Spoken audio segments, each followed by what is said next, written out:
काय काय ठरवलेस काय? या घरातल्या माणसांना तू शांतपणे आयुष्य जगूच देणार नाहीयेस का? काय कशाला येतेस सारखी सारखी इथे? काय हवंय काय तुला? ग्रॅनी आजी, हा काय प्रश्न आहे? का आलीये काय आलीये? भिकारी लोक का येतात? पैसे मागायला.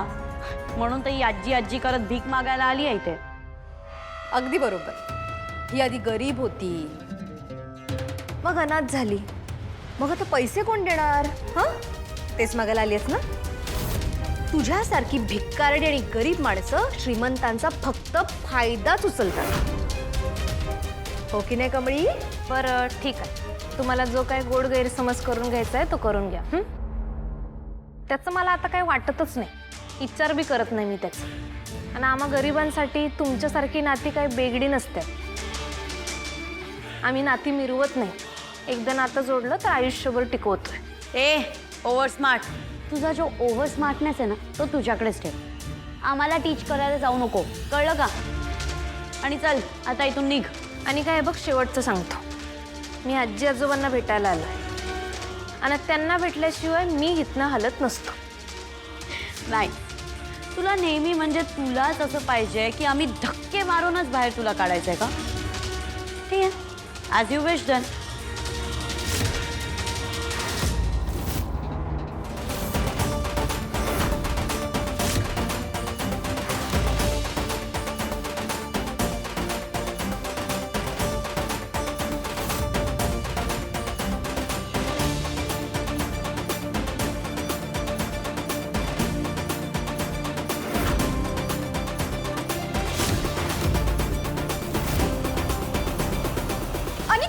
अनु baby, how dare you. Anika,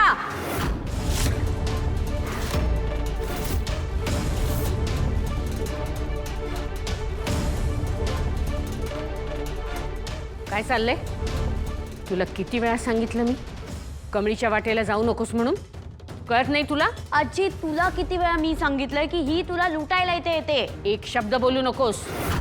मी आता तुला शेवटचं सांगते, पुन्हा एक जरी शब्द हिच्याबद्दल वेडावाकडा बोललीस ना तर माझ्यासारखी वाईट दुसरी कोणी नसेल.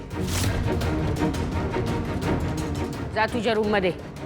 आजी, अनिका, मी तुला जायला सांगितलंय. अनिका, तुमच्या समोर हे सगळं चाललंय, तुम्ही गप्प बसलायत, तिला काहीच सांगत नाही. चांगले आहेत संस्कार तुमचे. काय बघताय माझ्याकडे? निघा तुम्ही सुद्धा.